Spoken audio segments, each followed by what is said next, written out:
All right, boys, ready to let the dog. Oh, you got a beer? You should have told me before the show. It's time to let the dogs out. Tuesday, June 3rd. We're 1 week away from our live show at Get It Down. Get It Down, baby. We are 1 week away from our live show from the Dive in Canton on Elliott Street. And we are also 1 week away from Brian's 999 challenge, which will be streamed live on our members only. What's up, dude? Brian couldn't figure out how email works today, so dude, I can't spell email. I don't even think it begins with an E. Shut up. All right. we are here. We are live. We're doing it. But yeah, we're 1 week away from the Dive. We are 1 week away from Brian's 999 punishment from fantasy football, which I think almost everybody, if not everybody's going to be there from the fantasy football league. And that will be live from box suite 69. 69. Of course, we're 69. Now, I'm not kidding. Yeah, I thought people probably thought we were kidding when I made that caption up. We're not. It's actually box 69. We're going to have to bring a trench coat into the stadium to try to get one of the trash cans out of the stadium, right? I think. Now, my question is, who is all in? I know you said almost everybody. Who is still like a iffy? I think everyone but Barletta and PC and Barletta, Matt, right? Yeah. Well, Barletta's out of town. I mean, he's going to St. Louis for like some random NL East or NL Central series because he's just a baseball guy, which I love. And honestly, St. Louis is a great place to watch a baseball game. So. Oh yeah. Yeah. Oh yeah. But let's get into it, boy. Actually, how was everyone's weekend? It is a Tuesday. Mm-hmm. It was it's a slow weekend in Ocean City after Memorial Day. Like the next 2 weekends, it's all senior week kids basically. So this past weekend there's 2 Jeep weeks in Ocean City, one in the spring, one in the fall. The one in the fall is bigger. So this was the smaller of the 2 Jeep weeks, which is not a big week to begin with. And then next weekend is like sand soccer tournaments and sand lacrosse tournaments for a bunch of kids. And senior week, same thing. So it's just going to be a bunch of kids in town for the next like week and a half. And then we have air show on Father's Day weekend, which is next weekend. You want to borrow this DeMarini for all the senior week kids? I mean, honestly, as a bartender, I don't see a ton of them. They don't really try it for the most part. I don't know if you guys remember your senior weeks, but for the most part, you're just kind of going to house parties and just trying not to get kicked out of your place before the week's over. So yeah, most of these kids, I mean, I'm sure a couple of them have fakes and they'll try, but they're not going to try at Cabanas. They're going to try at Secrets and Fishtails and the places that they have no chance of getting in. You know, you gotta be smart in that. Yeah. Well, look, they're gonna be outside gas stations just trying to heckle people for beer to go buy beer for them. Play the Hey Mister game. Did you have a fake ID? Dusty had my ID. I had a real ID with my brother's face on it. We can say that now. I'm not a cop anymore. So I'm not a cop anymore. Also, it was like I don't plan on go now. Yeah, I don't plan on taking any more polygraphs for jobs. So I had that ID for a long time, for maybe like 2 years, and I got turned down with it twice, but they wouldn't take it because they knew it was real. But Brooks and I, in my opinion, don't look the same. But to a lot of people, in a lot of people's opinions, especially in college, when I had a buzz cut, and we're both in our early 20s, we did look relatively similar. So that was a good little hack for me.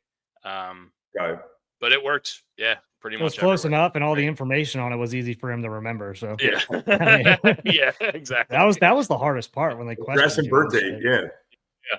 Well, the address is my address, but the birthday is my brother's birthday, so we're all good. I know all that shit. Yeah. How was your weekend, Brooksy? It was good. It was, I mean, not terribly eventful. A lot of pool. I mean, the pools are open here now, so a lot of swimming with Banks. So cool. It's really about it, man. I mean, not too much going on. The state of Indiana is all up in arms about the Pacers going to the finals. So, hell yeah. Good. So apparently the city is buzzing. I don't know. I haven't been down there. City is buzzing. What are tickets looking like to those games in Indy? Because the first couple games are in OKC, I would imagine. That means haven't looked. Yeah, I would imagine they are not cheap. Let's look it up. Indiana While you look up, my weekend was I got my ass whipped. That's why I kind of look like hell right now. Worked a lot and pretty damn tired. So big Pretty weekend damn there in tired. Canton. yeah, it's pretty big. Also just kind of the people I work with did a great job, but there were times where I was working by myself at the same time. So just just feel a little rundown, sound a little rundown. But looking forward to seeing all the boys next week and having a good time. Man, we get in at 8 a.m. Damn. Get in at 8 a.m. and probably shooting right down to the dive to try to start setting up. Yeah, and I can't tell you how excited I am for the dive. I saw Peter Ennie, who is the GM/minority owner of the dive, and he's excited. There's definitely some buzz going around about people showing up. A lot of industry folks, bartenders and people that don't have your normal 9-to-5 jobs are going to come join us. They're going to have drinks for you guys. Peter's going to bartend. He's going to join us with his guest mic. But there's definitely, I think, Mr. Jay Harkinish might join the show. All right. Hell yeah. Talk a little Giants football, some Rangers hockey. Yep. And then we're going to have, and we haven't even got a chance to get into it yet, but I don't want to go too far in advance, but we got a nice little sponsorship. Scotty's Vodka and On Your Six Bourbon Whiskey. That's Mr. Dan Moore and Miss Erin Tyler. They'll be there and they'll be joining us, and we're gonna have some Scotties and some On Your Six bourbon and vodkas, and all that. It's gonna be a good time. Hell yeah! Cheapest ticket as of now on Ticketmaster to the June 11th Game 3 in Indiana. The cheapest seat in the house is a one ticket only, $746.35 before fees. So that's probably about $1,000 ticket you're looking at, and you're probably sitting in the worst seat in the house.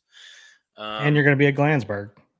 You're going to be sitting by yourself. Because you got to go by yourself. You're not going to be with Tyrese Halliburton's dad, that's for sure. No, you're not. How big is that arena? Like what? 15 to 18,000, somewhere in there. I assume so. I'm not 100% sure, but I mean, they have major concerts and like comedy shows that come through there all the time, and they just did a huge renovation too, especially the outside. I mean, they have a full on like basketball courts and shit outside. It's pretty cool. They did a really good job. Because McAfee was out there and they had that basketball court set up. Yeah, and they put a brand new steakhouse and speakeasy right next door. That's ridiculously expensive, obviously, but yeah, I mean, it looks really good though. Business has to be booming in Indy. Indy seems like the hottest city since Pants Pockets. I mean, it has been for a while. Like I said, it's like it's such a central location, especially for like big companies that are throughout the United States. Like this is just a good central location to have like any kind of like trade show or like conferences or anything like that. So 18,345 is the max capacity in that arena, which is pretty big for a basketball stadium, I would say. That's pretty sizable. Yeah. I feel like they're normally around like 16 to 17,000. But, business has to be booming in Indy, given that you had the Indy 500 month from what you said, Brooks. It sounds like that's like a month-long thing. And then now you have the Pacers doing what they're doing, and that's great. Yeah, I mean, I would assume all the industry people downtown are probably killing it right now. So good for them, especially after, I mean, I think every city went through that rough patch right after riots and then COVID and everything else. So it was kind of a slow burn there for a little bit coming back. So it's good to see that they're probably doing really well. Have you guys happened to see the series price for that Indiana OKC finals? The what? The betting numbers, who's going to win the series? It's like minus 700, I think. OKC. OKC minus 700, Pacers plus 500. Man, they keep doing like crazy. Yeah. I like the Pacers. I don't know why, but I like the Pacers, and I'm not trying to play home. I can't say homer because Brooks is out there, but I like the Pacers in this. For some weird reason, I'm taking the coach in this series. I like Rick Carlisle over the other, the OKC coach. I can't even think of his name. So apparently, since like 2000, this has only happened one or two times since that the team was favored by this much. I believe there was a Lakers-Nets series in like 2002 where Shaq and Kobe were going for the three-peat, and then the year before that, or maybe 2 years before that. It might have been the first or second. I can't remember if it was the first or second one. Allen Iverson drug the 76ers to the finals by himself, basically. And the Lakers just completely eviscerated them after losing game 1 in overtime. They won 4 straight. But that's the only 2 instances in the last 25 years of the series price being this high to start the series in the NBA. And the track record is that unless there's an injury, OKC's probably going to win. I wonder what this, Randy, what's that payout? Hey, wait, what's a payout on that bad boy? I like that. I like it a lot. Too much luck going their way. Also, somebody from OKC will. By the way, that's true. They got a lot of fucking depth, though. That's the thing about OKC. Yeah. And by the way, while we're on the topic of basketball, I mean, New York Knicks fans need to shut the fuck up. I'm just going to get it out of the way now. It's not that's a shame. It's just you're stupid. They're like, we need to do this, do that, do that. You won 2 playoff series in the last 30 years, and now all of a sudden you want to start shipping off Karl Anthony Towns and this guy and that guy and this and that, and there's strife in the locker room. So shut the fuck up. You guys are greasing poles, in Manhattan. Fuck off. I honestly I know that this Knicks team was clearly the 3rd best team in the East the whole year. If you look at their record against the best teams in the NBA, Cleveland, Boston, and OKC, they were 0-10 against them in the regular season. So everyone kind of knew they don't live up to that top class, but they're the best team in the middle of the pack. You know what I mean? Well, not everybody, so to speak. But they're the tallest midget. I mean, the East sucks. You're right. The East sucked. I mean, the East didn't suck. Boston and Cleveland were legitimately good teams. I don't know what happened to Cleveland in the playoffs, but it's happened 3 years in a row to them. And then the Celtics, I mean, they lose Tatum in game 4, but realistically, the series was over when they blew 2 20-point leads in game 1 and 2. That stuff doesn't happen in the NBA very often, 2 games in a row. So that if you're a player, you want to be in the East. You do not want to be in the West. The West is stacked. You want to be in the East. That's why injuries happened in the East during the playoffs. That's why I say the East sucked, because shit got weird in the playoffs. So New York Knicks fans can shut their fucking yapping. Well, now look, the biggest news of the offseason is where's Giannis going to go, right? Is he going to stay in Milwaukee, which I think for him would probably be okay, I'm planting my flag here, and this is where I'm going to finish my career, which is, more power to him if he does that. But this is a guy who's averaged 30, 12, and 6 for 7 or 8 straight years. That's a fucking ridiculous number. I think that guy needs to get the hell out of Milwaukee and go find another team. And honestly, most of the teams with money or with cap space are in the West. And I don't know if Giannis would want to go West. Would you want to go West? Go to the West. In fact, I think he has 4 years of eligibility. I think Joe Rack would take him on the Arkansas baseball team right now. Can you imagine? That dude's 7 foot tall. Imagine him trying to hit a baseball. Oh man. Who's the tallest guy that's ever played in the league? Is it Judge or Judge? You gotta be close. Richie Sexton? Wow. Mo Vaughn? Randy Johnson, maybe? Randy Johnson, 6'10". Yeah, but he didn't. So I think Chris Young was also 6'11" too, or something like that. Chris Young, the old pitcher, Diamondbacks guy. Chris Young. Well, also the GM of Texas. Chris Young, the pitcher that used to play for the Padres, you're talking about, right? Padres, Texas. He's a couple. When you said Chris Young, the first person that came to mind was the old Diamondbacks left fielder that hit a bunch of home runs one year. Anyway, I don't know. Well, yeah, basketball's been fun to watch. I've actually been enjoying some of the NBA stuff, man. I've liked it actually more than the hockey, which is stunning to say because I love playoff hockey. Well, you say that, but tomorrow night we get game 1 of the finals, and this Florida-Edmonton series is going to be fucking awesome. Yeah. I can't wait. I can't wait for both of these series. We're going to get back and forth nights from hockey and basketball for basically the better part of a week, and then it's baseball time, baseball and golf until football starts.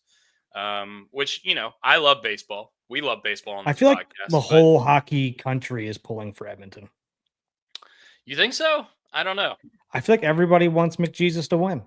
I mean, yeah, I'm sure he still has got his detractors out there, but I mean, I don't know. It's hard to not like that guy. He's so fucking good. Yeah, it's ridiculous. And the Panthers won last year, so yeah. I mean, either way, it's going to be an awesome series, and if McDavid wins, he goes in and he beats the defending champs. And if he loses, I mean, he's still, what is he, 26? It's crazy. He's he's a kid. He's gonna get comparisons to Ovi because I mean that was his whole thing for a long time. Just couldn't win the big one. I mean, he never even got this far until later in his career. So yeah. I mean, obviously Connor McDavid, he's actually 28, which is older than I thought he was, honestly.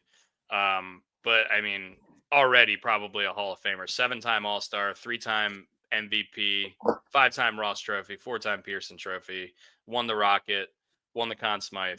I mean, he's literally done everything you can do in hockey other than win a cup, and he's not even 30. So, you know, he's gonna have plenty. He's gonna have plenty of opportunities too. I wouldn't put it past him, but it's going to be an awesome series to watch, as well as the basketball series. But let's. You guys want to switch into some Orioles because we just won 3 games in a row for the second time in like a week. Let's not talk about them because we're gonna fuck up a heater here. I mean, we're on. Don't do it, dude. We swept the White Sox. It's not a heater. Yeah, but I mean, it's nice to see us doing the shit that we're supposed to do finally, right? I mean, if we lose today, it's on us. All right, guys, whoever's watching, it's on us. Did you guys see? I was checking just starting pitchers and stuff the other day. I'm like, Kirby's ERA is higher than I would have thought. Like, especially with like, I mean, he's got a 11.42 ERA right now. Well, actually, he's only got two games. Starts, right? Yeah, 2 games, 8.2. Oh, Is he pitching tonight? He must have been hurt. Yeah, I think he's starting tonight. And he might have had one really bad start, and then that's why his ERA is so inflated. Yeah, I mean, 2 starts. That's not enough of a sample size to get real, especially if he's coming off an injury. I'm sure he's still trying to. I guess I just didn't realize. Really I didn't look that. I just saw the ERA, and I'm like, shit, he's having a rough year. Yeah. Shit, I mean, 11-5 at this point in the season, you're probably getting cut. Yeah, obviously that guy would never get cut, but he's only thrown 8 innings. It's Sugano Kirby tonight. Yeah. Yeah, I'm just surprised, you know. Like Hancock tomorrow's 2-2 with a 5.6, and then what's Thursday? How about Cal Raleigh leading the major leagues in home runs? Dude, he's the first. He's the first catcher in MLB history to have 20 or more home runs before the end of May, and he had 23. 23. He's going crazy, the big dumper. He's on pace for 60 homers. What a name, dude. I mean, it's such a good name, isn't it? I'm just so surprised that Ivan Rodriguez or like Piazza never had that before. Just a big dumper. Just big. Now it's big dumper.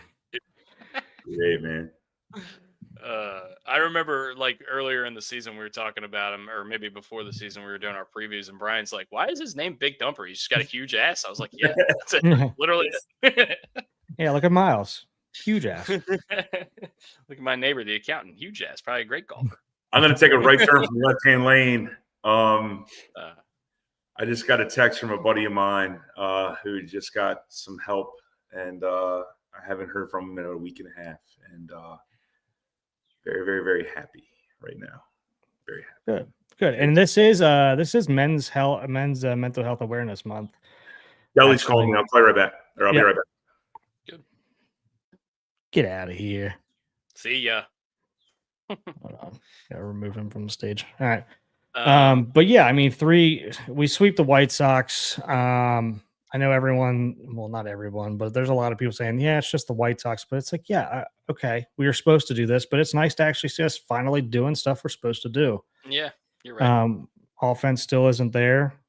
Bullpen is still looking a little rough here over the last couple weeks. So I don't know. It does feel like there's a little bit more of a spark right now. I mean, just watching some of the games. So yeah, and Holiday's been awesome. It feels like he's kind of the spark plug in the lineup. And by the way, we haven't talked about this. Colton Cowser got reinstated yesterday, so he will be hopefully in the lineup tonight, I would imagine. Yeah. His first start back in AAA, he led off with a 110 mile an hour exit velocity single, and then stole second base. So like, was that his first start? I think that was his last start. Oh, maybe that was his last start. I saw because his first one he had like 3 doubles or something. Oh, okay. Well, either way, he's doing great. So he's doing, yeah. looks like he's back.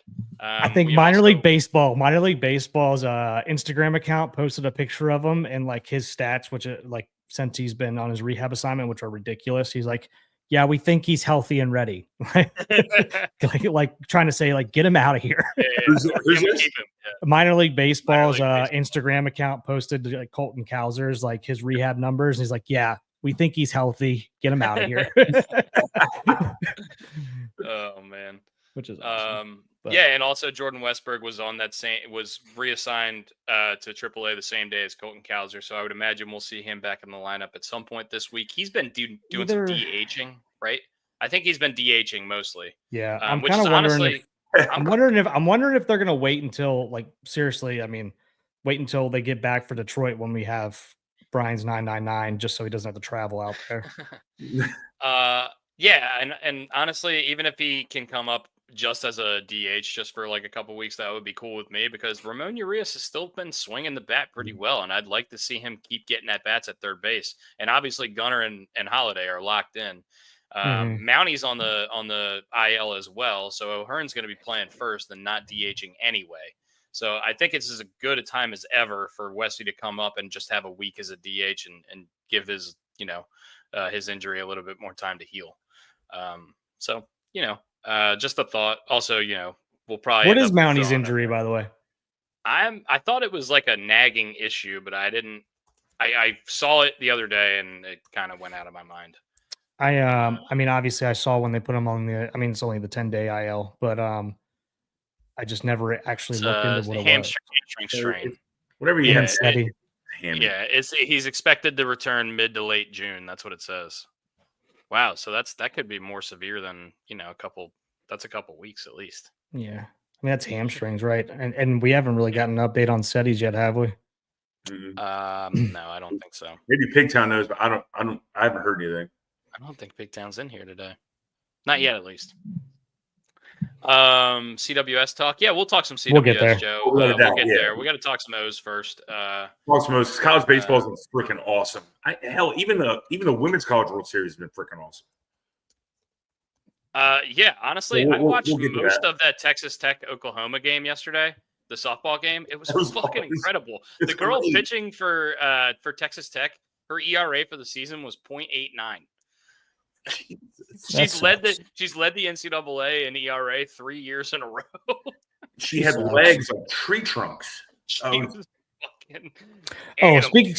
Pigtown and softball, he sent us a video of one of the girls like pitching and came through, and you know how like their back leg like kind of whips around almost like you're bowling, obviously because they're throwing underhand. But she threw up a piece of dirt, and the ball was coming in, and the dirt flew up right here, and it hit at the same time and sprayed dirt all over the catcher and into the catcher's eyes and everything. Like that. I did see that. Yeah. That was crazy. Now, if you could figure out how to do that all the time, that'd be awesome. Great. Pitching for Tennessee, I would take her to a movie. I'm not gonna lie. I mean, she was a strong-looking lady. Romantic comedy or no? Oh, rom-com all day, man. Hell yeah! You're sitting in the back row. Only war. Jarhead. Only Jarhead. Jarhead. Black Hawk Down. Schindler's List. You were necking with Schindler's List. Gotta lighten the mood, Yeah, man. The Orioles are 14 games back from the Yankees in the AL East. So we have the reverse record of them, 32-22 versus 22-30. Or sorry, 36-22 versus 22-36. At this point, I'm not worried about it. No, not at all. Hey, the Rockies won yesterday. That's wild. Dude, double digits. We just brought that up. The Rockies have won a baseball game until yesterday, starting May 2nd. Scotty Scheffler had 4 starts on the PGA Tour, and the Rockies played 28 baseball games. They had the same amount of wins, 3. Jesus. How crazy is that? Scotty Scheffler won 3 golf tournaments in the same span as the Rockies won 3 baseball fucking games. Jesus. That's nuts. How crazy is that? No, but with the Orioles, I mean, we just got to start just picking off teams here in front of us little by little. I still have hope. I still think we can sneak in. Especially if shit gets turned around. It looks like it's slowly. Like slowly moving in that direction, but we'll see. I'm still holding out hope we can sneak in. If you look at the teams above us wild card wise, like I like, good story for gettable, the Angels. Easily gettable. The Angels aren't staying there. The Rangers I can see staying there. Tampa, I don't know. They're having some sort of a resurgent season, but they still don't have that much talent on the team. Although it doesn't really seem to matter with Tampa. They just win no matter what. But I think there's a lot of teams in here that we can catch. Like Toronto, I'm not scared of. KC, I'm scared of because we play the A's coming up. Yeah, the A's we're actually ahead of now, which as of okay. I mean, we're ahead of the A's and the White Sox, which is nice. I hate to see you guys are wasting your breath, but I think you're wasting your breath. I mean, right now, just focus on the team. Yeah. Like just win. Well, I agree. I don't disagree with you, but I mean, just us as baseball fans. Obviously, I'm not worried. Like Dustin brought up the Yankees, and it's just like, all right, that's a lost cause. We're not winning the division. Who gives a fuck? Yeah.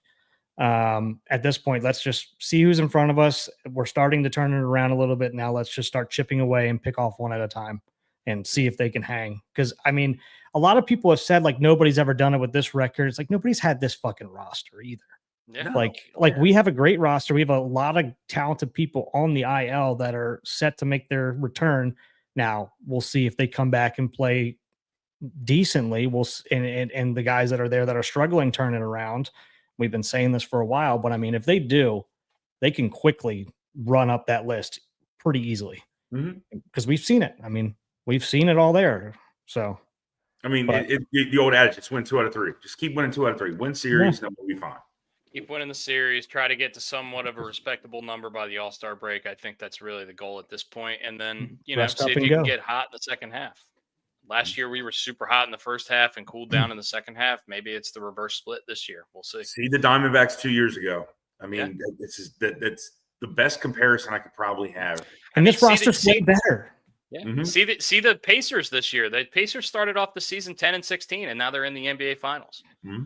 I mean, they got hot starting January 1st. I think they went like 40-10. And I listened to Carlisle. Carlisle was like, "Yeah, Halliburton was hurt at the end in the beginning of the year, and still like kind of coming back from injury and kind of getting into shape a little bit, especially with that offense that runs." So makes sense. Good for Carlisle, by the way. Went on like a crazy championship run in 2011 with Dirk and that weird Mavericks team that had no business beating the Heat, or basically any of the teams they played in the playoffs. They beat the Spurs, they beat the Heat. I think they beat the Lakers on the they were going through some teams that run. That was kind of like the Ravens, like their best team, the Mavs' best team didn't win. I know. Yeah, their second best player was like Jason Terry. He got hot. They had Kidd and Nowitzki. They never won. They had Nash and Nowitzki. They never won. They had Michael Finley on that team. They had Sean Marion on that team. They had a bunch of guys, and they never won with those teams. But Jason Terry went rogue, and he got the championship, the Larry O'Brien trophy, tattooed on his body before they even won the damn thing. Did he remember? Really? I forgot about that. That's crazy. That's a crazy move. Usually that doesn't work out for you kind of move. Yeah. Normally, that's the kiss of death, man. Yeah. But people forget Rick Carlisle won a fucking NBA championship with the Celtics. Yeah, as a player. Yeah. I think he was on that Virginia team with Ralph Sampson from. My God, I have useless. I think he's an assistant coach on the Detroit 04 team as well. So he's got some hardware for sure. Mm-hmm. But anyway, yeah, I just wanted to bring that up. Rick Carlisle doesn't get enough credit. Man, we're jumping all over the place. We went from Orioles to Rick Carlisle. I mean, let's get back on the Orioles. We're going to go back to the Orioles, and our opponent this week is the Seattle Mariners. The Seattle Mariners are set to retire number 51.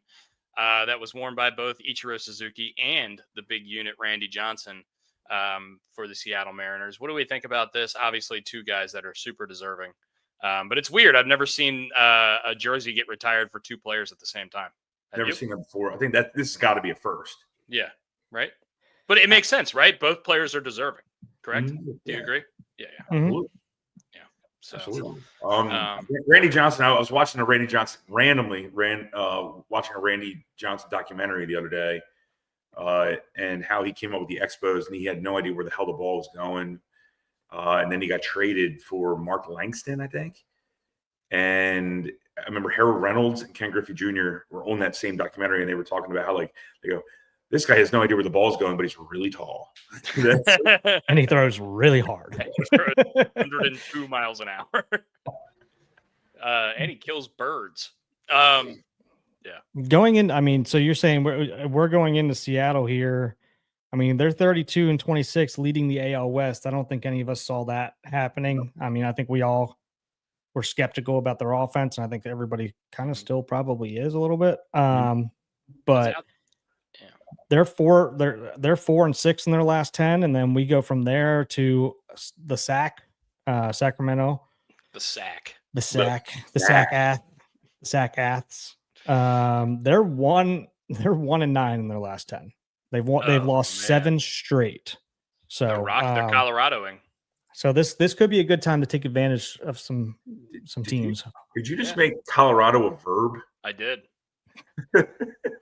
I mean, people are talking about it. I mean, this Colorado 10-50, man. Bad.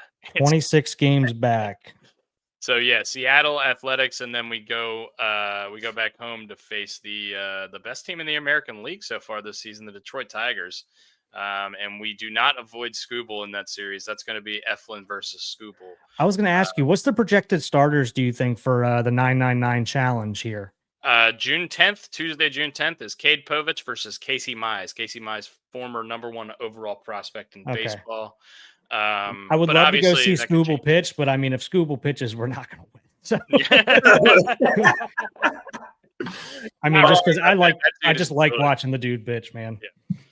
By the way, there are some of the people that have been. By the way, awesome job with the poster, Brooks. That was phenomenal. I mean, we got something else very special coming out of if some of our group chat can get like a wet pretzel in a thunderstorm was unbelievable. Unbelievable. He's gonna break like a wet thunderstorm. He's gonna break like a wet pretzel in a thunderstorm. I started cackling out loud. But there are actually nobody brought up my favorite part of that was I put Delaware Dave Esquire in his quote in the top left. Yeah. And it said somebody did say I've seen war before, and if you guys don't know, Delaware Dave is a hoorah Marine. I've seen war before. This was worse. And when did Delaware Dave become a lawyer? Well, we got lawyer and we got a doctor quote up in there. Dr. Foy, yeah. Had to get impersonating. Both. There are people who are like, they saw the poster. They're like, we're going to try to get seats directly in front of your luxury box. Fuck yeah. That's awesome. Well, and if you don't join the Huckleberries, that's our YouTube channel membership name. So join that. It will be live on there because we're not going to put it out to the public until after we've gone through it and sifted through it, because God knows what's going to happen during that live stream. So we need to keep that behind a paywall a little bit before we edit some stuff. I'm so nervous. I'm going to throw up, man. The hot dogs are going to kill me.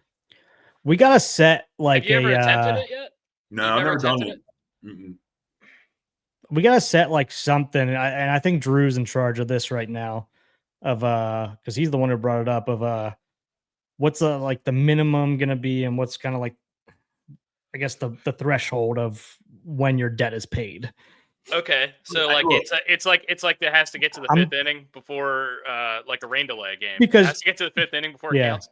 Yeah, maybe. I mean, Drew's in charge of it because he's the one who brought it up. He goes, "Well, what if he just does 2 or 3 innings and just says fuck it, I'm not doing it?" I said, fair point. We do need to put some guardrails on this. Yeah. No, I'm going. I pay my debts. I'm going all in. I believe you. I believe you. But are you going to train? No, but I did ask one of my buddies is a chef, and he said that I should eat salads for 3 days prior to doing this. 100%. Because it expands the stomach. It expands it, right? All those competitive eaters, they just eat lettuce, just straight lettuce, just eat fucking heads of lettuce until they. Look, I'm gonna try my best. I'm gonna go for it. The beers don't bother me whatsoever. It's the dogs. It's the dogs with the buns. I think it's that. I think it's that the bloat from the beer too. You know what I mean? Mm-hmm. Like I feel like I've never done this before or attempted it yet either. Yeah. But I just feel like the bloat between like the bread and the beer, you're just gonna be like, I can't fit anything else in my stomach. What's your strategy with the condiment situation? Are you gonna go different condiments every time? Are you gonna switch it up? Or are you just gonna go straight mustard? You just gonna go raw dog? What are you doing? I was thinking raw dog, but I was also thinking I might just go absolutely degenerate and just bring my own condiments. I might bring like chili and cheese and like little bags, just bring it in, put them on my own hot dogs. I mean, you could do that, but honestly, I don't know if you want any more food. No, right? I really don't want to. Yeah. I'll probably just go. I'm a big mustard. So with buying hot dogs, I know I always pick relish in the hot dog race, but I'm a big mustard guy. I'm just straight mustard. So I'll probably just go mustard each and every. Also, if anybody wants to donate some hot dogs to this, Stuggies, I'm looking at you. If can not, we get a mac and cheese dog on the first one? Just real set the tone really nicely. No, yeah, I'm not asking for that, but I mean, if they want to throw us 9 dogs to try to get this done, I mean, they are the hot dog vendor at the park. Yeah. But I mean, other than that, we'll buy them outside or something, or make them at home, I guess. I'm a pale blush red Pollock, so I might have some sauerkraut time to time. Oh, that sounds terrible. I'm gonna get you a sausage outside of Sliders and Pickles and bring one of those in. I just feel bad for Banks. I'm gonna be farting, and Banks is gonna be around me. Yeah, we all get to witness. Everybody gets to witness Banks' first Orioles game. Hell that's yeah. awesome. Does he have a jersey? We hit Sweet 69. No, we might get something for him there. Just because like all the Orioles stuff we have, he's outgrown. But yeah, he's and it is his birthday on Friday, so maybe we'll I don't know, we'll see. I'm excited for it. I'm excited to be around all the boys. It's gonna be great to have all us together because we don't get that opportunity that often. I mean, the last time I think we were all together really was Foy's bachelor party. But then just you guys getting to make fun of me and having a good time and at my expense is going to be great. So I'm excited for it. I'm jazzed up. It's gonna be fun. But my hot dog outfit is actually not with me. It's with one of my buddies who wore it to the game the other day. So I got to get that shit back. You definitely got to get that back. If you don't have it, then we'll provide our own. And I'll be wearing the hot dog outfit when we go to the dive on earlier that day. Fuck yeah. Yeah. We'll see if we can get you to eat your initial hot dog there. Sure. Initiation dog. Initiation dog. And to Randy's point, I might actually test myself tomorrow or Thursday and see if I can see how many I can get down. Oh, that might not one week away, buddy. I know, man. 1 week. It's been 1 week since you looked at me. All right. I haven't been to the dive before. Is it like smaller inside of there? Are we gonna is it going to be enough room for like the amount of people that we have like responding to this now to come? Yeah. No, it's fine. I mean, I don't want to sit here and give you an exact number what their capacity is, but think of like Pig and Rooster. You're looking at probably like a 60-person capacity. Yeah. Gotta do some recon about where we need to set this baby up. Mm-hmm. Yeah, Peter's got us all set up, man. I mean, he's aware. We'll get it all taken care of. But yeah, think about Pig and Rooster size. Okay. Yeah. Do you guys want to get into our That's a Shame segment? Sure. Let's do it.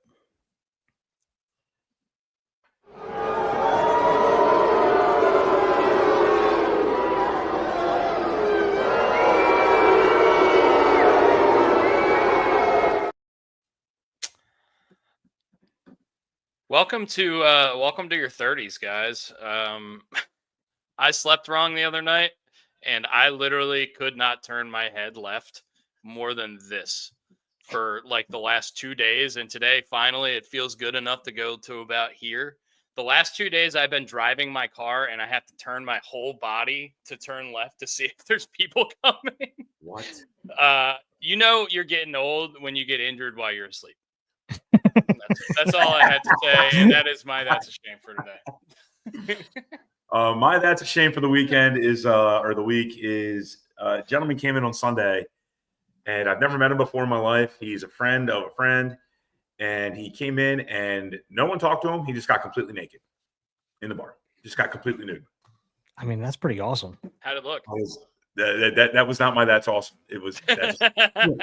I turn around and I'm like, well, you're not drinking here at all. And why are you naked? Being here at all? Go away. Go away. And then he goes, you know who I am? I go, no, I don't. No, I don't. And also, I don't care. If I did know, if you were my best friend, naked, you have to leave, dude. And look, We did a Hawkeye draft. This guy was not going to be drafted in the Hawkeye draft with 1,000 picks. All right, he was. Okay. It's not like not a good looking, not a great looking guy. No, he's built like a muffin. So he's built like us. Very top heavy. Yeah, he's like a Kool-Aid man. Power hitter. He's Kool-Aid man. Yeah, I'll kick you in the knees. You'll topple over. You're very top heavy. Yeah. That's a shame. I alluded to it earlier. The A's are 1-9 in their last 10 games. What do you guys want to guess what their last 19 game record is? 2-18 or 2-17. 1-18. Can you believe that? They've won one game in their last 18? 19. They're gonna fight the Rockies. My God. I mean, I didn't realize that because I just saw it, and I just saw Zach Bollinger from the Ryan Ripken show just posted it as well. And I was like, holy shit. They're like, nobody's really talking about how bad of a stretch this 19 games is right here. This is no good. Who are their best The Rockies are taking the headlines because they're so awful. Yeah, I mean, you're right. Very, very true. Also, on the other side of that as well, my other that's a shame, which I need to research this a little bit more. Did you guys see this Florida coach at the Coastal Carolina Regional? No, I did not. Go off on I guess they moved the game time by like an hour, and he went off on like the groundskeepers and like the site rep and all this different stuff, and it's been all over. During the game? No, well, before the game, he got all pissed. Well, before the game, he went off on them about them moving in an hour and stuff like that, and it's and since then, I saw Coastal's coach come out and say something and kind of grandstanding a little bit, and I agreed with him. But then I'm reading some of the comments that they basically moved it back because there was a late game like the night before and all this different stuff. And it's like, you shouldn't be moving. Like, unless the game in front of it is taking too long, you're going to move it back. But the game the night before, I mean, you got to deal with that. So I don't know where I really want to go with this, but I mean, Florida's head coach should not be going off on groundskeepers and site reps and stuff like that. That's bullshit. Well, what was the reasoning behind moving the game? Was it because the night before the game went really, really late, I guess. Okay. So they moved it from 12 o'clock to 1 o'clock. And it was an hour. Matter in the grand scheme of things. It doesn't. It's one of those things like you should play. Like, I don't give a fuck if it's if you guys went late the night before, the schedule is the schedule, kind of keep with it. So I understand why he might be a little bit upset, but the way he treated those people was terrible. Like, he was screaming at like groundskeepers, like they're making probably $8 an hour. Like, shut the hell up. So they moved it an hour. They didn't move it 2 days. Yeah. Like, come on. Yeah. So that's a very fair. That's a shame for sure. And also on top of that, Big Town just joined us in here. No! Go follow Big Town Sports. He's like 5 subscribers away from 1,000. He's trying to get there. So fuck yeah. If you're watching and you don't follow Big Town Sports, you're an idiot. So he crushed it. He's so much cooler than Joe Radke. It's unbelievable. Oh, I like how he walks off camera and just have a big rant with Joe Radke afterwards. Yeah, I guess the only other baseball thing that I wanted to bring up just quickly, Luke Weaver, the Yankees closer for the better part of this season, Devin Williams got moved down to setup man, is out for the next quarter. It looks like Devin Williams has been pitching a lot better. 11 scoreless appearances in his last 13. His ERA has basically cut in half from 11.2 to 6.2. Not quite in half, but he's getting there. That guy's too talented to keep pitching that poorly. He was pretty much one of the best relievers in baseball over the course of the last 5 years. So we expect him to turn it around and be pretty great for them. I assume he'll slide into that closer role while Weaver's out, and we'll see how he does. Hey, Dusty, guess what? What's that? Mike Trout's back. He's on fire. And my home run list is looking good. Oh, yeah? Because you guys were banking on Trout being out for a long time. And he's back, and he came out and hit a 450-foot dong over the monster last night. Yeah. That should count as 2.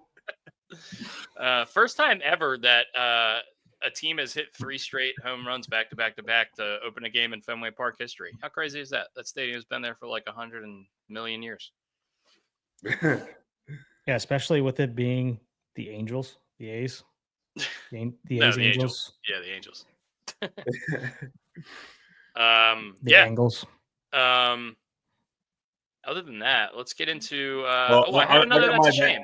That is awesome. Is like I just said, my buddy just texted me. He's been shacked up for a little while, and thanks, Joe. My buddy just texted me. He's been shacked up for a little while, and just seeing these texts while we're sitting here talking, I can't tell you how happy I am right now. It's been weighing on my mind a lot the last 4 or 5 days. So very, very happy right now. Yeah. That's way more important than this, but if I'm going to have it, that is awesome.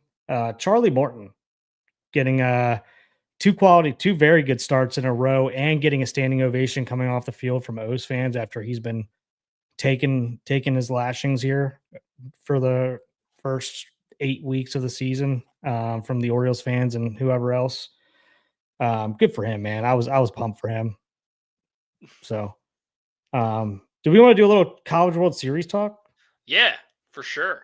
Since we kind of hinted at it. So, Brian, you're on mute, by the way. But pick down. I don't know what's up with Brian. He can't pick a former player, I guess. I've switched mine. I've switched mine from Maglio Ordonez to Aramis Ramirez. I'm on mute because the food truck that has a refrigerator attached to it just pulled up outside. It's very loud.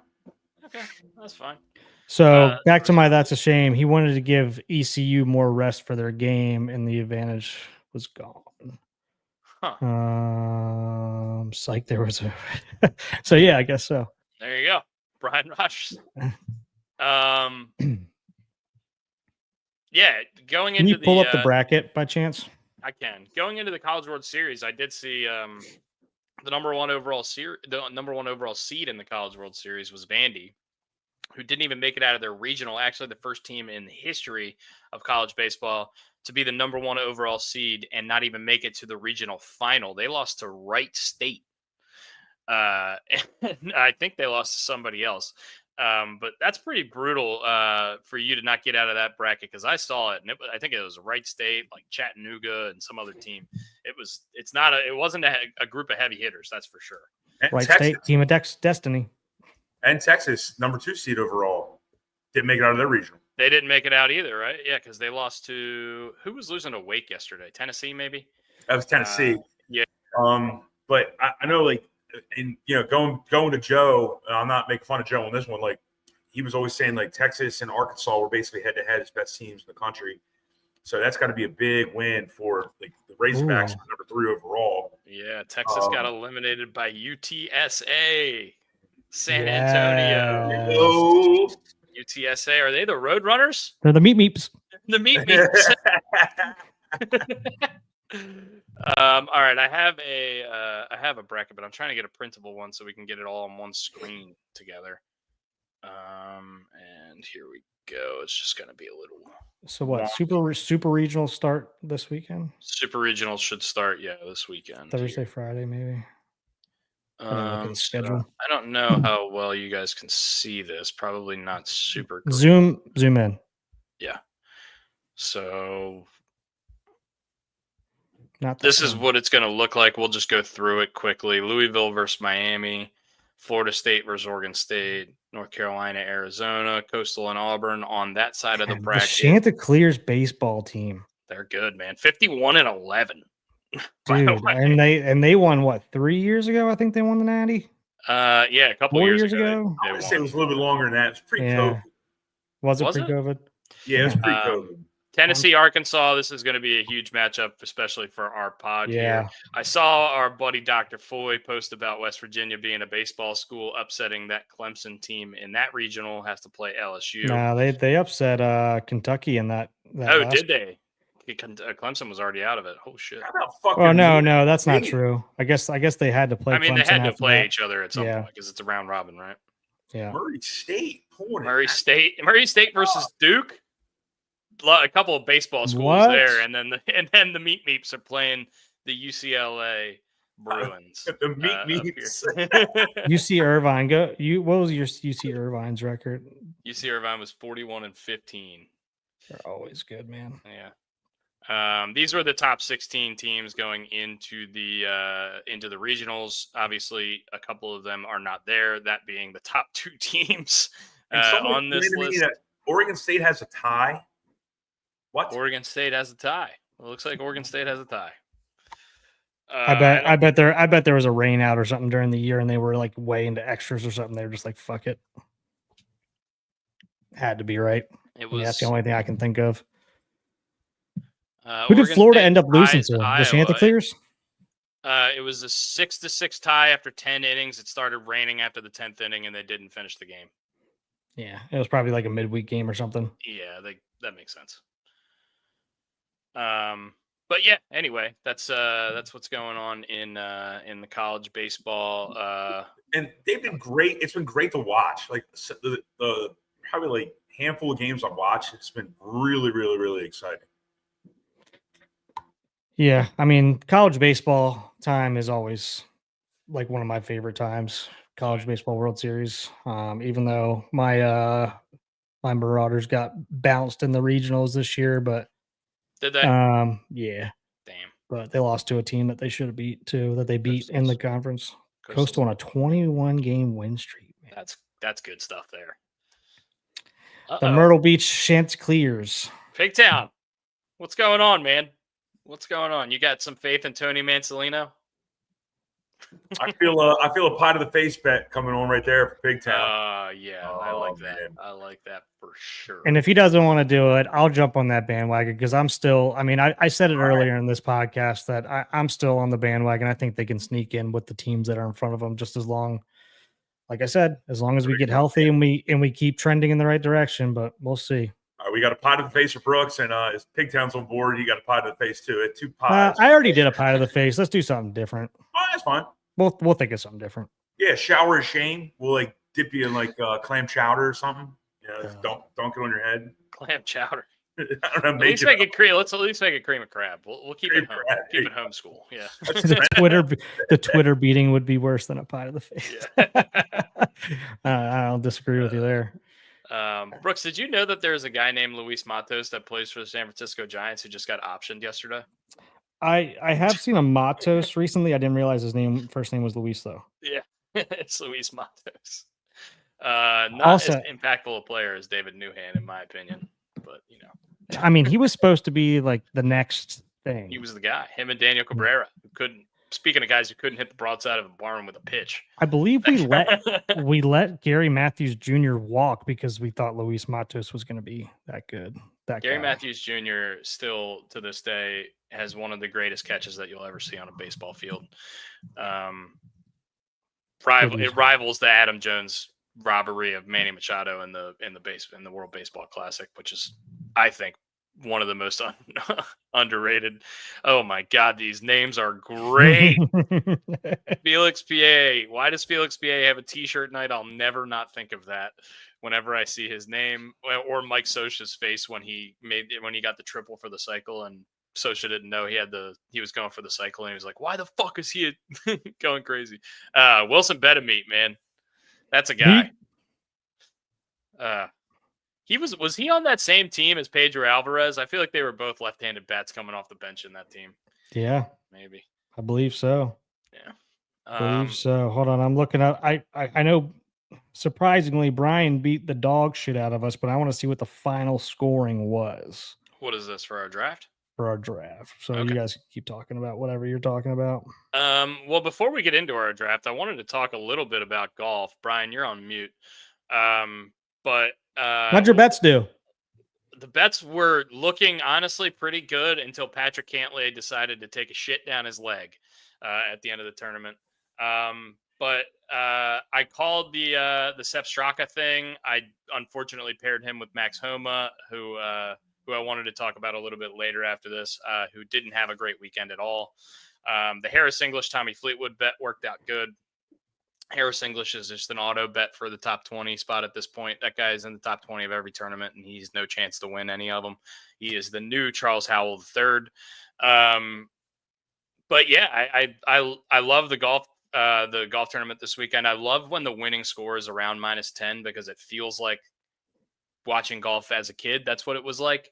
All these guys are so good now that, it's nice to see them struggle a little bit.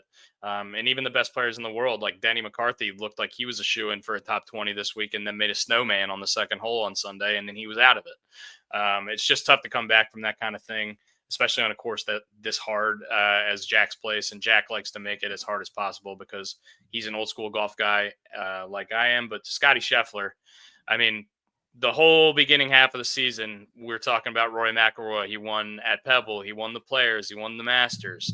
And now, Scotty Scheffler seemingly out of nowhere has won 3 of his last 4 tournaments. The one he didn't win, he came in 4th in, and he didn't even play good. And it just seems like he's freaking unstoppable. He made $10 million in the month of May just off of purses from these golf tournaments, and that doesn't include whatever Nike's paying him, or I'm sure he's paying his caddy Ted Scott a fuck ton. But it's just unbelievable seeing this guy compete the way he has.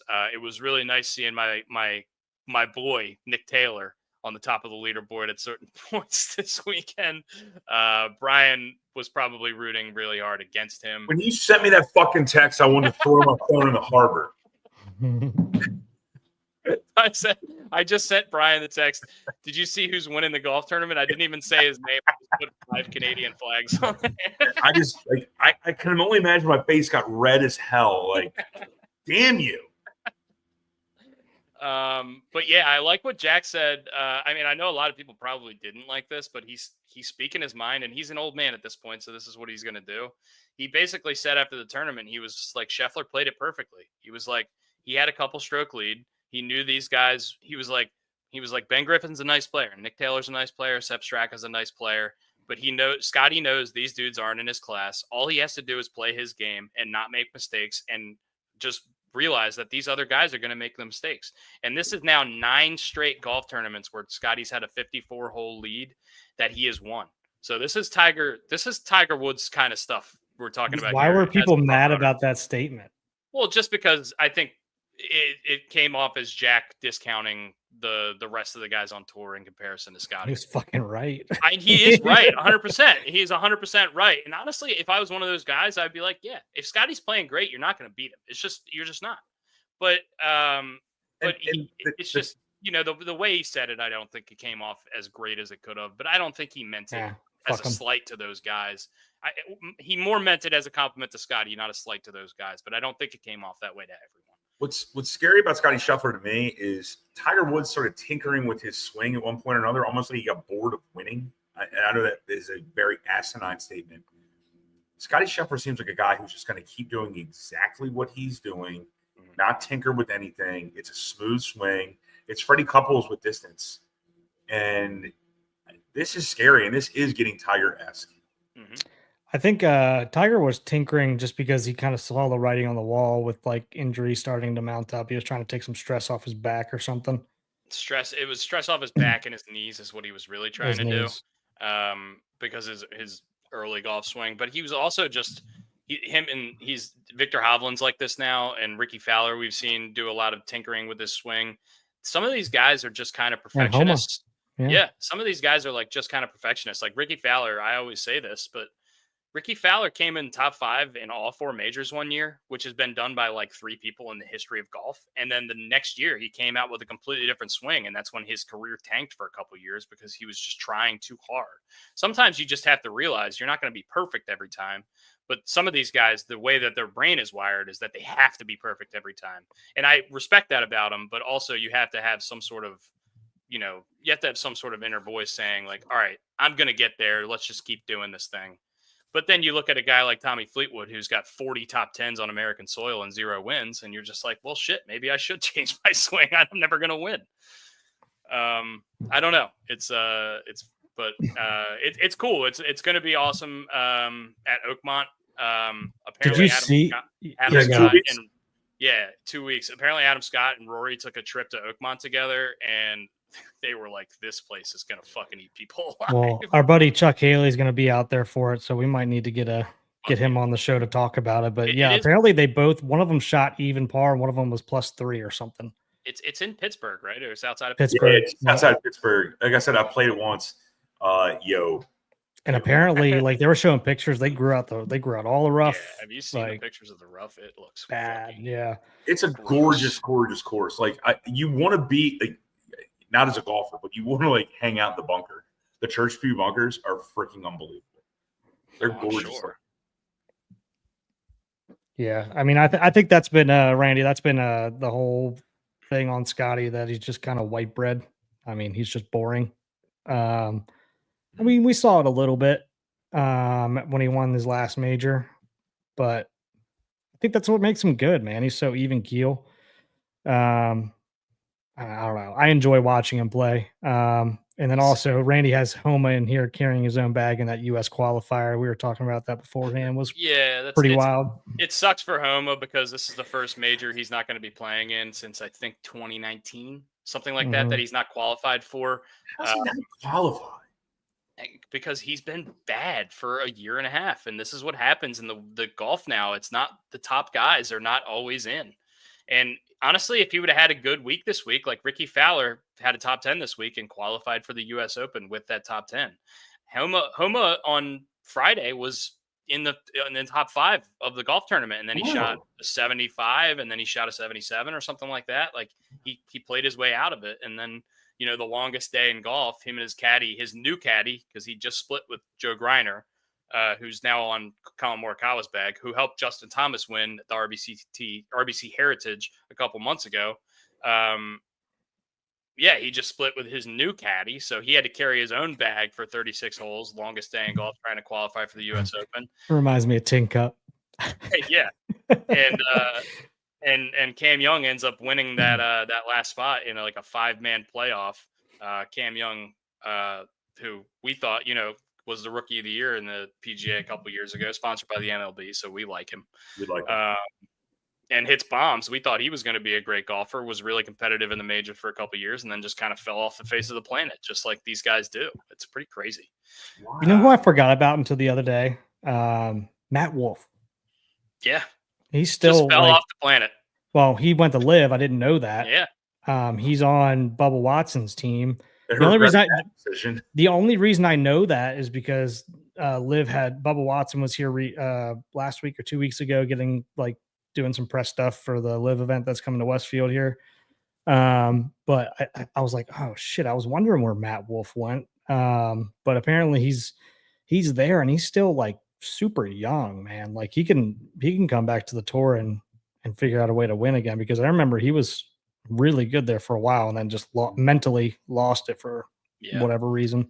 And you see it with golf, man. It's tough. It's tough to keep between the ears, you know, as steady as you can, because it's just a really, really taxing game. I want to show you just an example of this. Is in 2 weeks, they're playing the US Open at Oakmont. I just want to show you an example of what the rough looks like now. It's going to be longer when they play.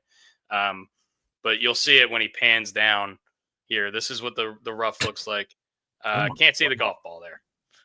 What? Yeah. So you can't hit that. You can't hit that. So those are bushes. That's not grass. That's a bush. That is the rough. That is the rough, probably 5 yards to the right of the fairway. So yeah, you're going to get those lies around the green. You're going to get them just off the fairway in the second cut of rough. It's going to be really, really tough for these guys, even the best players in the world, just to get gap wedges on those. Oh, sorry. Whatever. But just probably going to have to get a gap wedge or a pitching wedge or something like that on those balls and just punch them out in the fairway and hope for the best. Yeah. Who's got the best percentage of furs and gers this year? That's what we need to know. Furs and gers. Furs and gers. Sounds like a really bad high school off-rock band. I don't know who's the longest, but this is if it's a long, I don't know if it's a Bombers course or not. I don't know how long the course is, but it's a course that honestly sets up really great for guys like Schauffele and Morikawa, who are just incredibly accurate tee to green. And then, obviously there's, Scotty. Scotty's going to dominate every golf tournament he plays in because he's the best at everything. And then like JT could be really good at this place, but it's for him, it's all dependent on his driver. If he can keep that driver in play, he's one of the best iron and wedge players in the world, and his putter will get hot from time to time. But if he doesn't have his driver, he just really struggles, and that's what his biggest thing has been as of late. So, wow, I didn't know Max Homa 3-putted the last hole of that qualifier. Oh no! By the way, to put himself in that playoff, if he would have 2-putted, he would have been in. Wow, yuck! Yeah, don't like that. Yeah, Scotty and the Rockies won the same amount of games in the month of May. 3. Yeah, yeah, it's not good. But the Rockies are in double digits now, so we're good. We're out of the single digits after they got 2 after numbers. The month of May. They got 2 numbers now. But I mean, like we said, nobody's talking enough about how bad the A's are at the moment. Yeah. 1-18 in their last 19 games. Is Mason Miller still on that team? I haven't heard his name in so long. He was such a big name at the deadline last year. Well, he's not pitching any meaningful innings, probably. So. Yeah. Before we get into the snake draft, let's talk a little bit about the Lions Pro Bowl center, Frank Ragnow, deciding that he wanted to retire after only 7 years in the NFL. Four-time Pro Bowler in just 7 years. 29 years old. He played in 16 of 17 games last year. Former first-round pick by the Lions in 2018. Second team All-Pro in 2020, 2023, and 2024. Really just tough for the Lions. What do you guys have on this? I'm going to go get a beer. Yeah, I might get a drink too, actually. I'm in the mood today. It's my day off. We're going to leave Brooks by himself. Uh-oh. I don't really have – I mean, this sucks, though. Yeah, he's had an 8 ERA since April. That's rough. 8 ERA for Mason Miller since April. That's not good. But yeah, it's Velo down. I mean, Zach might know. Is Velo down or something? Because he throws Ched. I don't know. Frank Ragnow retiring, though, it sounds like he's just not healthy and can't get healthy. It does. That's what it basically came out as with his statement. I forget. I'm going to paraphrase, but basically the statement was take care of his body and his family. And so I don't know if he's got something else going on that he's not disclosing, but that's a major blow to them because, I mean, the center quarterback, for lack of a better term, the battery between pitcher and a catcher, center and quarterback, that's a big deal. So, and they didn't draft anybody to do that. So I guess they got to move somebody over from guard to center. Yeah. Yeah, I mean, it sounds like, because a lot of times they'll say, like, I don't know, what's the statement that they usually say, that they feel healthy, but they got to listen to their body or something like that. But he basically came out and said, like, I don't feel healthy. Like, I can't do it anymore is basically what I read the comment is saying, which sucks. But yeah. What'd I miss? Just talking about Frank Ragnow. I gotta go be Brooks on the road here. So I'll join back in here in a second. Okay. Okay. Brooks on the road. Brooks is going to be doing his draft from the road. I'm sorry. Wilson Betamede is going to be doing his draft from the road. I think it's about high time I change my name too.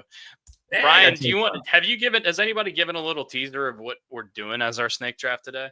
I just want to get. I don't think so, actually. We're doing the most underrated athletes of all time. Most underrated athletes. And this is going to be a controversial one because what constitutes underrated to you?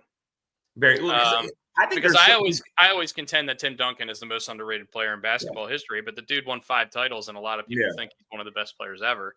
But there's a lot of people who think, like, I'm sure there's guys that would put Kevin Durant above Tim Duncan. It's not even close, guys. It's not even close. Like, and I love Kevin Durant, top 20 player of all time. But like, this is kind of eye of the beholder. What do you think underrated is? Like, for me, underrated is people that didn't get the recognition they deserved because of television. So I'm going to use some guys that are they're some of the greatest of all time, but you don't really appreciate them that much because you didn't get a chance to see them. Okay. I'm sure there's probably going to be some older players on this list too, because I mean, obviously our generation of people just didn't get to watch guys like, Yogi Berra and Joe DiMaggio and Mickey Mantle. And, I'm just naming Yankees at this point, but, there's a lot of guys like that were, way before my time and well done their careers that I never even got to see. So yeah, just guys that don't get really that much shine. This is probably going to be our most controversial draft we've ever done. For sure.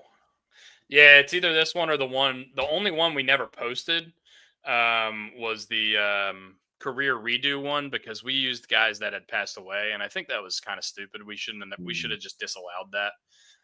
But we wanted to use it because of Len bias, Yeah. But anyway, what is this? What is this? Why are they saying Happy Gilmore Tin Cup? Is that best golf movies? I don't know. Were you guys talking about that? No, we didn't talk about it. Buddy Groom. Yeah. Buddy. Our mom's favorite pitcher. Buddy Groom. I remember I used to think I was so savvy with baseball trivia, and my mother and my Aunt Patty, rest in peace, she goes, "All right, I got a sports trivia question for you. Who's the best looking baseball player of all time?" And I go, "That's not a real trivia question." They're like, Jim Palmer. And they both go, "It's Jim Palmer." It's just worldwide known that it's Jim Palmer. Apparently to them, I guess. All right. I guess let's get into our little transition here, guys.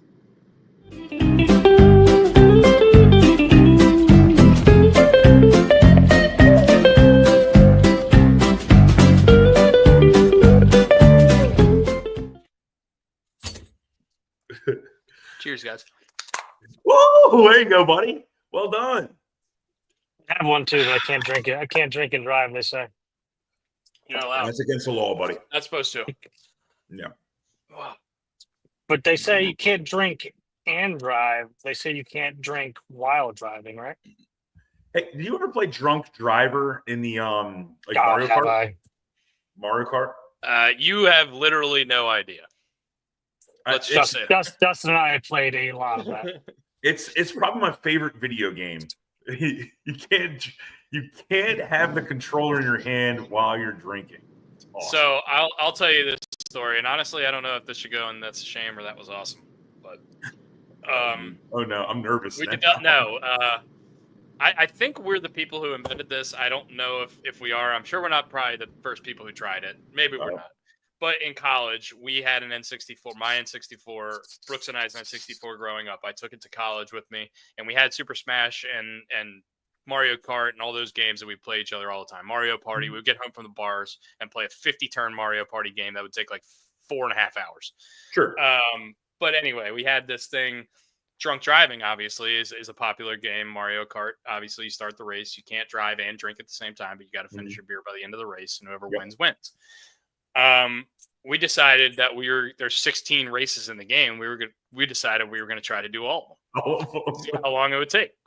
So that's 16 beers, 16 races. Each race is about 3 minutes long. So you can imagine after about an hour, you're about 8 races in, and that's when you get really hazy.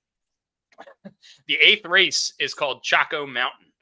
We always said that was Donkey Kong's place, and that's the place where like the boulders would fall on your head in the middle of the race. Very well. Yeah. And so we always said, if you make it past Choco Mountain and you're not blacked out yet, you got a good chance of finishing. But dude, towards the end, it gets ugly because the last circuit of races is really hard, and the last race is Rainbow Road. And we said you had to do 2 beers for Rainbow Road because it's like a 10-minute long race. It takes forever. So we're like 17 beers in trying to do this freaking challenge. Jesus. We did it a few times. It never led to anything good. We actually one time took a couch out to our back deck and did it on our back deck. Like it was ridiculous. I can share some pictures of it, but it's fun. Please don't. Tour day Mario Kart. Yeah. So anyway, the next day we were doing something in college called the 6-12-18-24 challenge. I don't know if you know what that is either. What the hell is that? I don't know if it's something we should talk about on here. Just honestly, but look it up under your own time. So we did the circuit one time, and then the next day did the 6-12-18-24 challenge, and let's just say it did not go well for us as college people. But anyway, that was just a little fun story about drunk driver. That's a fun game. I played Mario Kart for the first time in about a decade, about 2 months ago with Katie. It was a lot of fun. I love Mario Kart so much, man. Who's your character? Wario. Wario. I'm gonna win. You're such a Wario guy, aren't you? Yeah. You do kind of seem like a Wario guy. Fuck off. I don't give a shit. What are you, Peach? All right. Yeah. Peach is hot, dude. What are you talking about? Peach is hot. I mean, all the guys in the game are fighting over Peach, trying to rescue her, trying to keep her from being rescued, one or the other. What great content this is, talking about fucking Mario Kart as we get ready to start a draft. All right, let's get into this draft. And honestly, I'm gonna run the intro again because it's funny.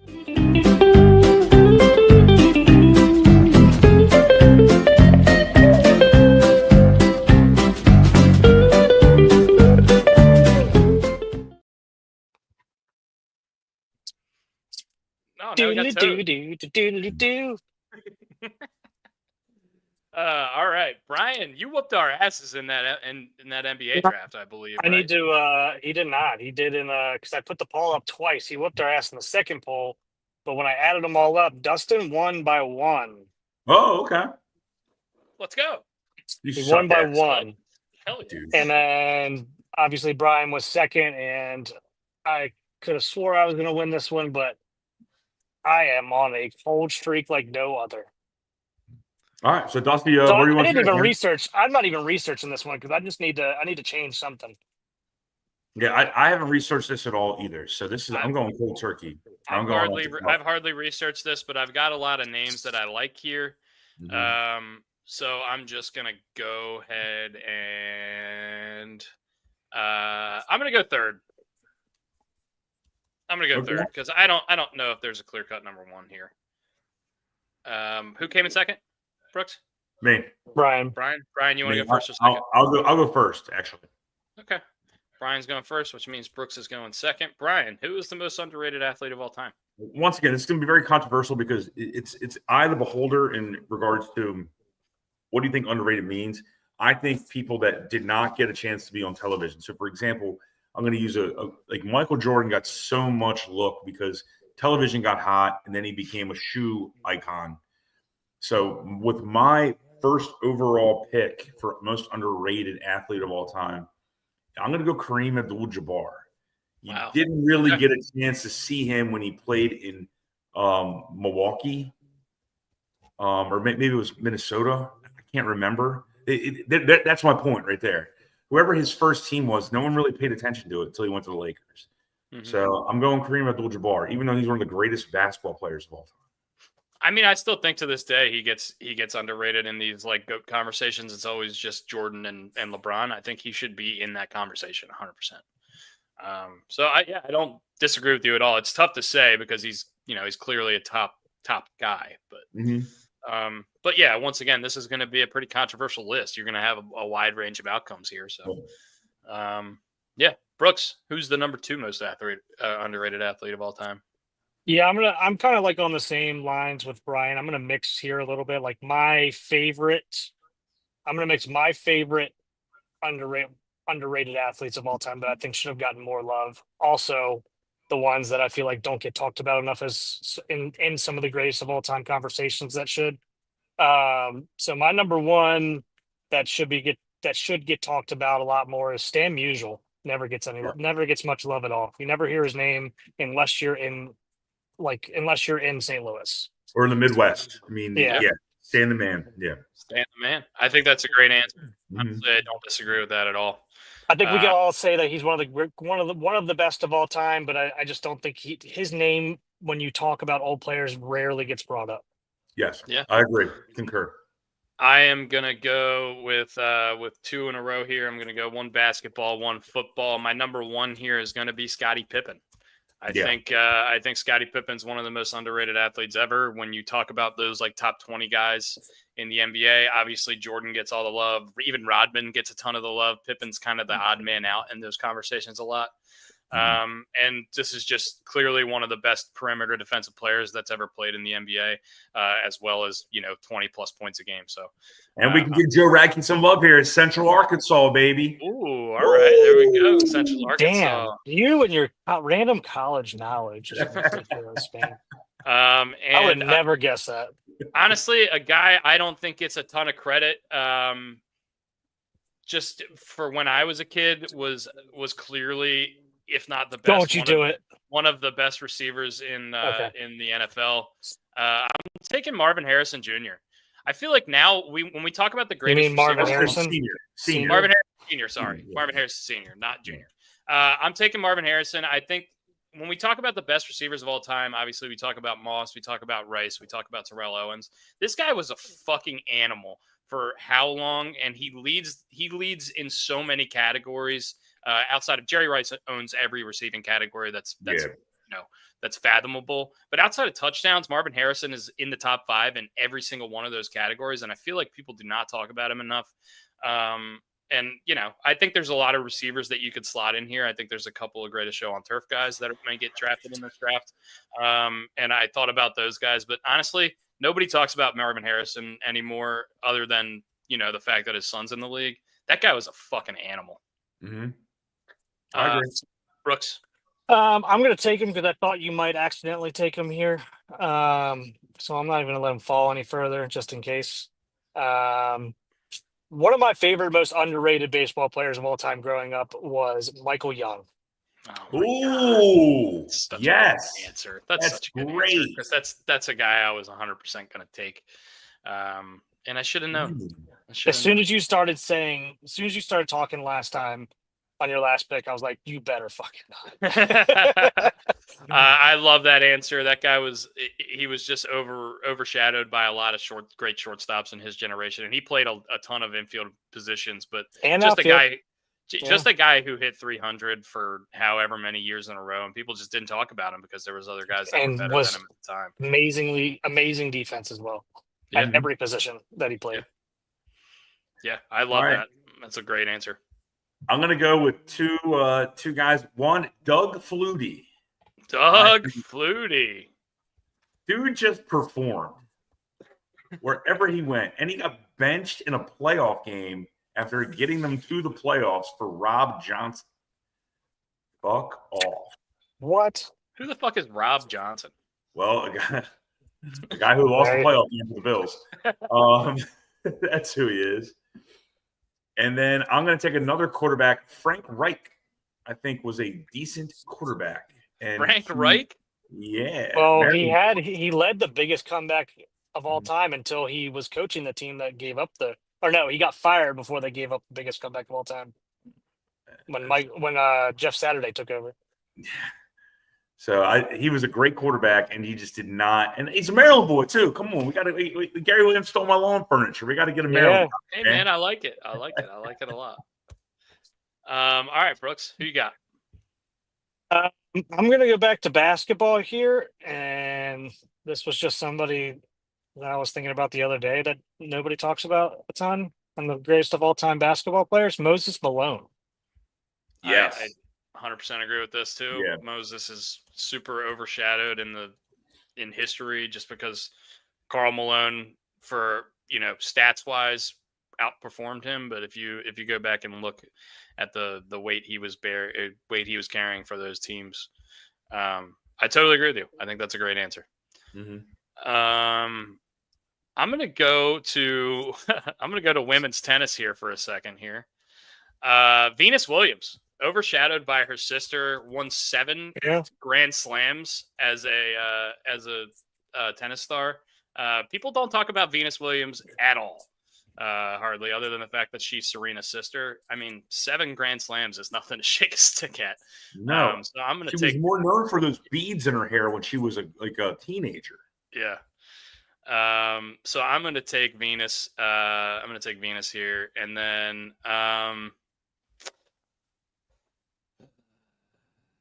what do I want to do here?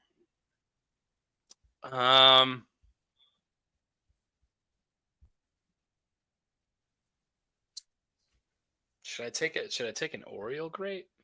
Now, I'm just going to take Tim Duncan. I always say it, and I took him in the last draft, so it's lame, but he's one of the probably the 7 or 8 best basketball players of all time, and people just don't talk about him enough. So I'm just going to put Tim Duncan down. I think he's just chronically underrated. The big fundamental.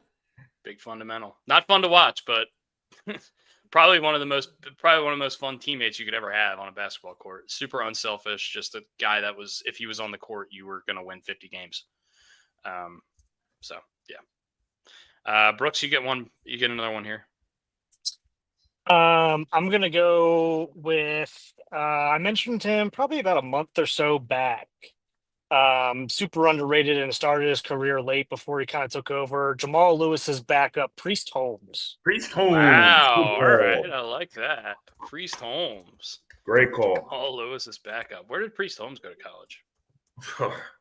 Auburn? No, not Auburn. We always say Auburn because there are so many running backs that came out of there for a while. He went to Texas. Hook him. Oh, okay. Undrafted. Really?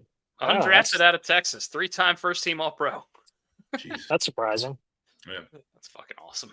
Good for him. All right, Bri, you get 2 in a row here to finish your draft off. All right. I mean, one's going to be a little weird. The best player on the LSU basketball team when Shaquille O'Neal was there was not Shaquille O'Neal. It was a gentleman named Chris Jackson, who now goes by Mahmoud Abdul-Rauf. He was Steph Curry before Steph Curry. If the NBA rules were what they are now, when he played, he would be legitimately a Steph Curry-based player. I'm not saying he's as good as a shooter as Steph Curry, but he was right there. And then I'm also going to go with another basketball player who doesn't get a lot of looks. He shot underhanded free throws, Mr. Rick Barry. Ooh, okay. I like that. Rick Barry. Rockets, right? He played for the Rockets back in the day. No, I think he played for the Warriors. I don't know. He was like in the 60s or 70s, right? Yeah. Yeah. A little before my time. Brooks, your team looks good here. Who's you going to be? I'm losing. I don't even care if I'm losing this one because this is so controversial. Yeah. Man, I'm in between a couple here. I don't think Bo Jackson's underrated. Yeah, I think at this point, I don't know if Bo Jackson. I think he's pretty widely recognized as one of the best athletes, if not the best athlete of all time. Yeah, I would say underwhelming career just because of the injury. Just because he got hurt. Yeah.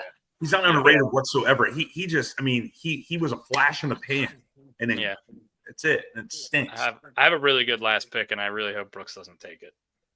If it's Maglio Ordonez, I'm gonna fucking stab you. It's not. And honestly, I could have taken Maglio or a Ramos Ramirez here because I love both of those guys are fucking studs. Look up their numbers, seriously. Look up Jim Edmonds' numbers too, because Jim Edmonds is a thought I had here too. Yeah, there's I'm in between 3 people right now. I'm trying to figure out if I want to stay local here or not. I'm only taking one baseball guy. Jeff Rabelais? You're going Jeff Rabelais, aren't you? I honestly thought about making my name Jeff Rabelais earlier. So I'm going to go with somebody that has a little bit more name value, but I still think he's one of the most underrated basketball players of all time. And one of my favorites growing up was Tracy McGrady. T-Mac. Yeah, dude. I mean, he got overshadowed by AI, got overshadowed by Vince Carter, Kobe, obviously, everybody else in that era. And he was always hurt, obviously, as well. But I loved watching T-Mac play when he was going right. Yeah, if him and Yao could have stayed healthy, I think the Rockets would have won at least one championship. I think that team was nasty. And, I mean, we all remember Tracy McGrady scoring 9 points in like 4 seconds or whatever he did. Yeah, that guy was unbelievable. Still one of my favorite athletes ever, for sure. I totally agree with you there. My last pick here is a Hall of Fame baseball player that played for the Orioles. Give me Frank Robinson. Never gets brought up in the greatest of all time conversations, and absolutely should. If you look at his numbers, he's just one of the best baseball players that's ever played, especially one of the best outfielders. And was very close to being our godfather. People don't know. Yeah, was very close. We were going to be Brooks and Frank. A lot of people don't know that. Yeah.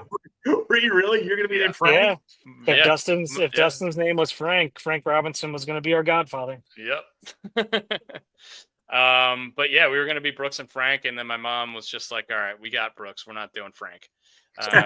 So she wanted to name me Jesse. My dad wanted to name me Frank, and they settled on Dustin. But anyway. Did your parents know who you were? Like, did they know your gender before you were born? I don't know. Honestly, I don't know that. Do you know? Yeah, my parents knew what I was going to be, so they had a female name for me. I was going to be a Jennifer if I was a girl. My mom, I feel like they didn't know who. I feel like they didn't know because they had a girl name for me, and it was real trashy, if I remember correctly. Like Natasha or something. Like, I don't remember. Tammy my Lynn. mom. Yeah, Tammy Lynn. Jamie Lynn. Ted. What a great movie. Is Todd Gurley make the list? I don't know. Todd Gurley's pretty underrated. Darren McFadden's actually a great answer. Darren McFadden is honestly, though, I mean, him at Arkansas, that last season he had at Arkansas is probably one of the best running back seasons you're ever going to see in college. And I know that's saying a lot because Barry Sanders was so good. Adrian Peterson was so good at Oklahoma. Even just last year, Ashton Genty had a ridiculous season at Boise. But Darren McFadden, just go look at his numbers at Arkansas. It's ridiculous. Cadillac Williams. Cadillac Williams. And then what was the South Carolina guy? Marcus Lattimore? Or all of his ACLs. Ray Lewis's nephew, correct? Yeah. No, there was another Lattimore that played for Maryland. That was his nephew. I always get that mixed up. Yeah. Coming to bet Stormy Rothschild. Our godmother's Stormy Rothschild. Rich Gannon, Manu Ginobili's a really good one. Honestly, you can really just take a ton of Spurs. You could take Robert Horry. Sean Elliott. Derek Fisher. Yeah. You mentioned this earlier in the podcast. Richie Sexton. Richie Sexton was great. Yeah, he was a fucking awesome player. What about Brett Boone? The mammoth shots he used to hit. Dude, Brett Boone, sick bat flip, number one. Number two, look at 2001 Brett Boone. It's the greatest offensive season that any second baseman's ever had by a fucking mile. He's like 50-something, isn't he? Yeah, he's like 50. Only guy to have better forearms than Matt Holliday is Brett Boone because he was juicing his ass. What about Luke Scott? Luke Scott had some forearms on him. And now he lives in a cave.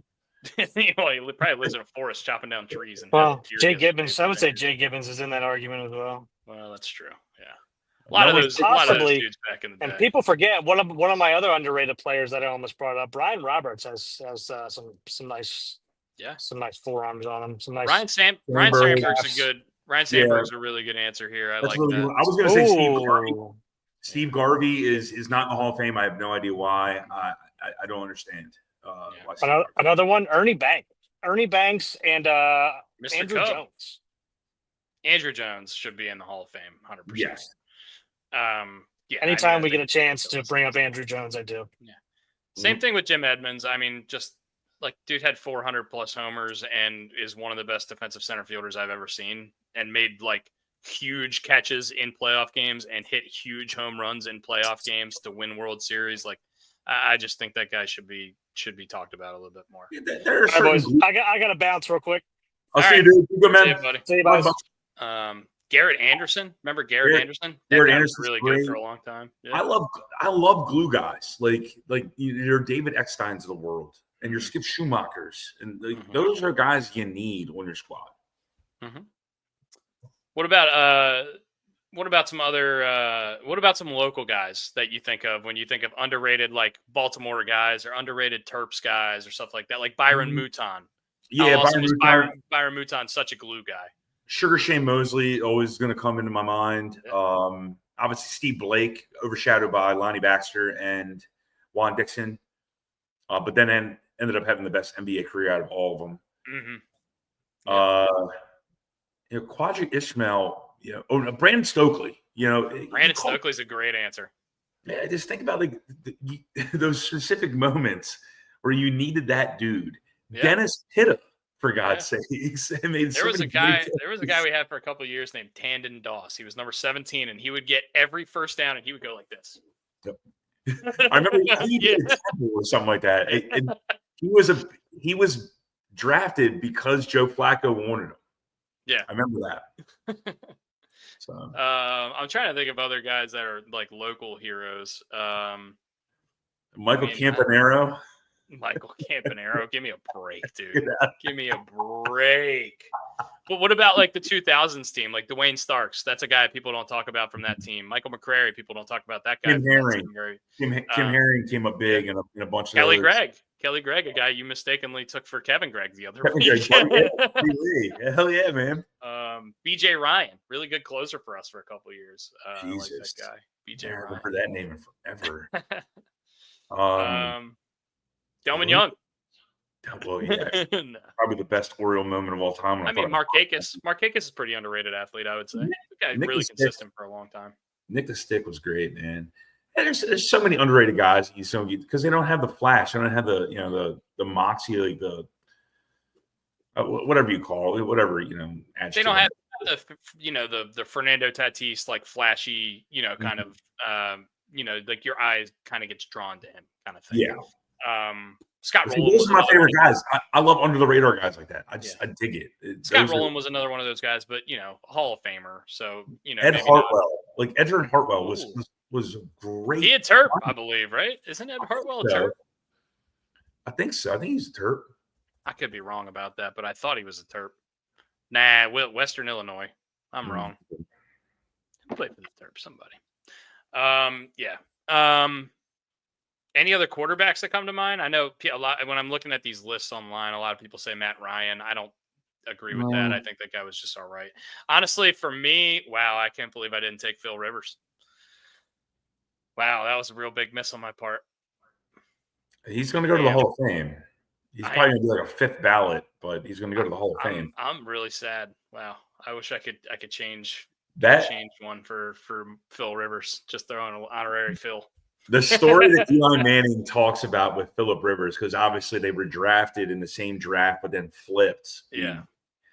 I guess Eli Manning at the draft asked Phillip Rivers what he was going to do with his first paycheck, and Phillip Rivers asked the same question to Eli Manning, and Eli's like, "I'm going to buy like a Corvette or something," and Phillip Rivers goes, "Well, I'm having my fifth kid, so I need to buy a van." He needs to buy diapers is what he needs to buy. Oh, my God. The guy can run an offensive set in his living room right now with the many kids he has. So, and that's another thing. He doesn't cuss at all, which is great. No. He talks so much dadgummit. People said he used to trash talk and they would just laugh at him because he was saying like "dadgummit, you idiot" or something. Like he wouldn't cuss at him. They thought he was just such a goofball. Jim Kelly's coming up a lot when I'm looking up the underrated athletes. Anyway, well, dude, I can't tell you how excited I am for next week. It's going to be so much fun. Next Tuesday, a week from today, I'm doing a hot dog eating contest. We're going to the dive. We're going to have Scotty's and On Your Six bourbon, Scotty's vodka.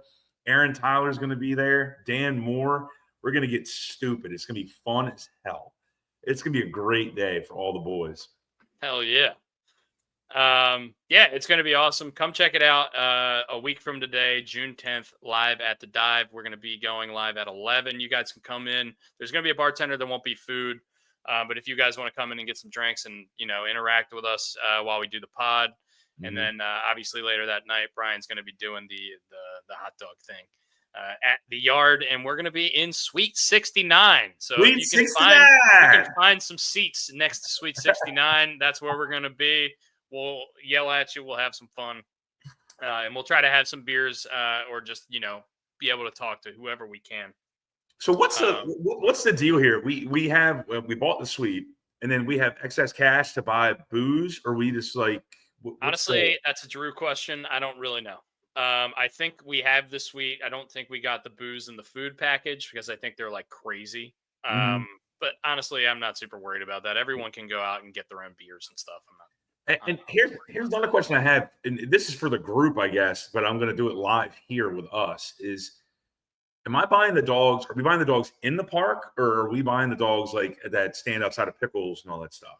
I think we're going to try to get them outside of the park because in the park they're going to be expensive unless we go to unless there's a value, one of those value stands by us that has like the $3 or $4 hot dogs. If we can find one of those on the club level, that would be awesome. Then we can just do that. Yeah, I think we'll probably make that decision. We'll probably make that decision on Tuesday. I really don't have any idea. Cool. I don't give a shit what we do. Well, I mean, yeah, for your sake, I mean, do you prefer a certain brand of hot dog? Should we go get some Hebrew Nationals for you, or some ballpark wieners? What do you like? Regardless of what hot dog is, I'm gonna be miserable. So I don't really give a shit. You're gonna be happy for like 3 or 4 innings, and then you're gonna be miserable come like inning 6. And you're really gonna be hoping for a lot of base hits and not a lot of 1, 2, 3 innings. That's what I'm worried about too. The 1, 2, 3 innings are going to be tough, dude. Yeah, the pitch clock has made the 999 a lot more daunting. Yeah, it really has. And then what's my penalty if I don't finish a dog and a beer per inning? I mean, like you or something, or I mean, we'll come up with it. I guess we're going to have to bring that to the group because I can't make that decision on my own. Yeah. Hey, look, I'm looking forward to it. I'm gonna be absolutely fucking miserable. Glenn, by the way, commented we did not know either. He didn't know either of the genders, so he got lucky both times. Guys, I guess. But yeah, anyway, guys, that has been our Tuesday, June 3rd edition of Gary Williams Stole My Lawn Furniture. Thank you for joining. Sorry we were a little late today. We have some tech issues. That's our normal thing here. You'll get used to it if you're not already. Once again, shout out to the Dive. Will be there next week. Shout out to Pigtown and Joe Radke and Laura and Nick Bode and all of our people who listen. Yeah. Randy, thank you, Randy, for commenting a bunch today. Randy, thank you. Yeah, Scotty Vodka, on your 6 bourbon. Yeah, we're gonna do it right, man. Yeah, it's gonna be a fun day next Tuesday in Baltimore. I just got Monday off yesterday, so I'll be up there on Monday. Oh, nice. Monday morning sometime probably. And I'm planning on staying in Canton. So you need to play stay. You need to play stay and stay here, man. Hell yeah. Awesome. So yeah, I'll see you guys in Baltimore next monday. And yeah, have a great rest of your Tuesday and go be great today, guys. See you, boys. Be good, man. Love you. Go Birds. Go Birds.